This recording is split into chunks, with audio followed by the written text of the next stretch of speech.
Maybe I should start calling these like Snuggy vlogs or something like that. I don't know. Yeah, so I've been watching the Splat a lot lately, on TeenNick. And I figured, why not talk about it? Because, just why not, I guess. Okay, so basically, the Splat is this segment they have on TeenNick, starting at 10 p.m. every night. It might be different. I don't know if it's different weekends, but I believe it's 10 p.m. every weeknight. But anyway, it's basically, the Nickelodeon nostalgia thing. Having a lot of the Nickelodeon shows, live action, animated from like the 90s and maybe like early to mid 2000 decade. It's mainly meant, I think, for people specifically kind of my age, because I mean, you definitely don't see anything like really much past like the mid 2000s, and there's also not a lot of the whole like. One thing I also kind of don't see really is like also a lot of like the really kind of early 90s. I mean, I was born in 1993. I'm 24 years old, so like yeah, you don't see a lot of that stuff that's like a lot of like the really early 90s, kind of like the stuff like that I guess you would have maybe, or even like maybe the late 80s. I don't exactly know when Nickelodeon first started, but like they had a lot of these like live action shows, stuff like Are You Afraid of the Dark, the which I've talked about before. Hey Dude was one, I've never seen it, or stuff like, what else? The Adventures of Pete and P, which is a great show. I'd like to review an episode or the whole series at some point. Yeah, I mean, they do throw in sometimes the early 90s, like those like early 90s cartoons. Like they do have Doug a lot, but that might have only been maybe more because it was one that maybe still had some popularity after it like finished airing. I mean, I watched it when I was, like 5 years old, and it had already been like off the air for like I think at least a couple of years at that point. They have also had some of Rocko's Modern Life recently, which I never really got that into when I was younger, but a lot of people say is good. I've watched it a little bit recently. There definitely seems like some quality there, but I'll have to check out more before I can give an opinion on it. I don't know. Maybe I'll talk about it on DeviantArt at some point, review an episode. I don't know. They also have a YouTube channel uploading a lot of clips and like clips from shows and like a lot of their creative little commercials, which I'll get to in a little bit. But back to the early 90s things, they haven't also really had, I guess, much of the I haven't had a lot of Ren and Stimpy, and it's kind of interesting because there are certain weird limitations in what they have.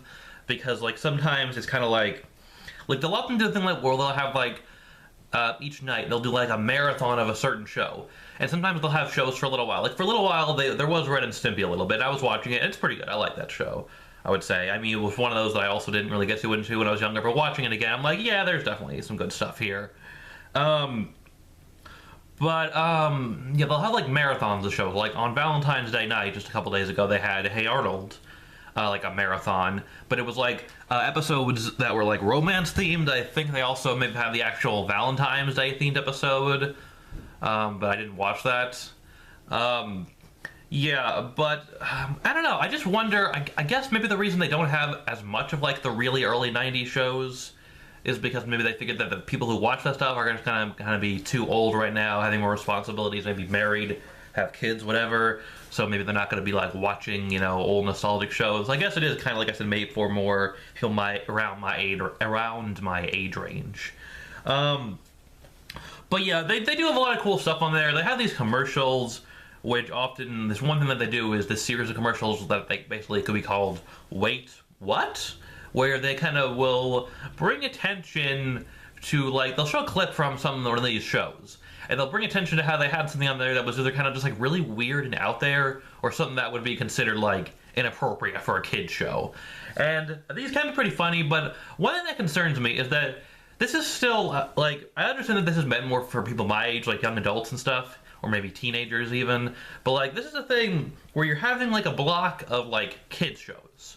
So I do wonder if there's something like kind of wrong about the whole idea of like having these inappropriate commercials on like a block of kids shows. And you might say, well, it's on late at night. Yeah, but like who watches live TV anymore? Like I've been watching a lot of the Splat stuff. I'll watch it like on like DVR or on demand or something. What if I like wanted to show like my nephew who's like 4 an episode of like the Rugrats or a few to get him into it, and they had these inappropriate commercials, And you might, and like I know you're saying they're taking stuff from the shows, but they're like bringing more attention to these like inappropriate jokes that like a lot of kids probably wouldn't notice. When they bring more attention to it, kids might ask questions, could be awkward for parents or whatever. So I don't know, that kind of bugs me. But a lot of these can be very funny.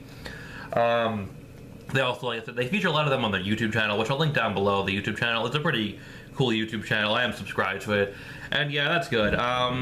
But they have other kind of like commercials, interesting commercials and segments. Like they have this one little series of commercials where they have Kenan Thompson from Kenan and Kel, of course, and all that. He'll come on and he'll like quiz like some people, like trivia about these shows. Sometimes I get the answers to them, sometimes I don't.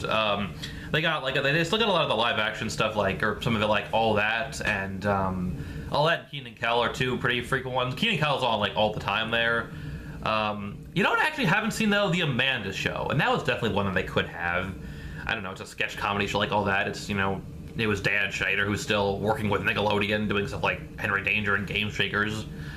So I don't know. But the whole purpose of this is like to have shows that you don't really see on TV anymore. Like they're not gonna have stuff like SpongeBob, like the older episodes, because they still rerun the older episodes on regular Nickelodeon alongside the newer episodes. And they're the same with like Fairly Odd Parents. They'll have stuff like I guess they've had As Told by Ginger on there a couple times, which is actually a show that I think is very underrated. It's a really good show. More people should talk about it. But they've had it pop up on the YouTube channel a lot, but I haven't really seen it on the network a lot. So like actually appearing on TV, and I have watched it live sometimes, despite what I say. But that's weird. Yeah, they got Kenan and Kel, which is a good show, and I like to probably review an episode of that or something at some point. They got a lot of stuff like they'll have a lot of stuff like stuff that was popular at the time, stuff like Rugrats, Hey Arnold. They have a lot, and a lot of these shows do hold up pretty well. They got Doug, which I kind of like. I know some people don't, but I kind of like it. Cat Dog, which is an okay show and can be pretty good.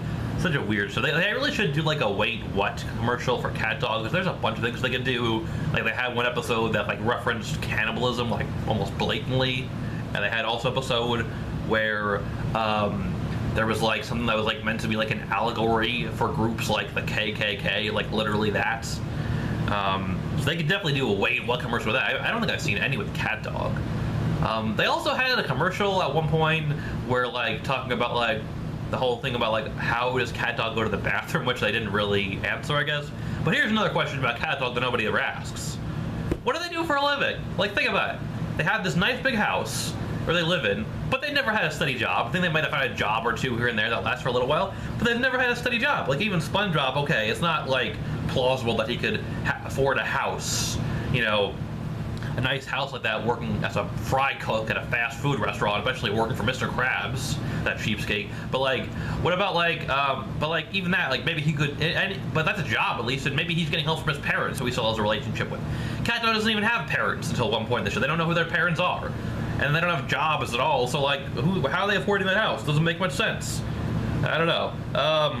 One other thing I've noticed about the Splat is like, this might just be more of a TeenNick thing. I don't really watch much of TeenNick during the day, at least not lately. I probably should, but I don't. But they have a lot of these anti-tobacco commercials. I guess I think that could be just more of a TeenNick thing, and it's targeting kind of like people my age and teenagers and stuff like that. And nothing wrong with it. It's just kind of something that's a little weird. Yeah, but the Splat's good. I mean, if you're somebody who grew up on this time, I definitely recommend it. But I just kind of wanted to give some thoughts, observations, opinions about it. A lot of the shows hold up well. It's cool to see a lot of this stuff that you haven't seen on TV in a while, easier than trying to like track it down online or whatever. So yeah, I'd recommend checking it out if you haven't. Yeah, so I'm working on my, I gotta start working on actually my Best Friends Whenever series review. That's what I'm doing next. But yeah, that's all I gotta say for now, and thanks for watching.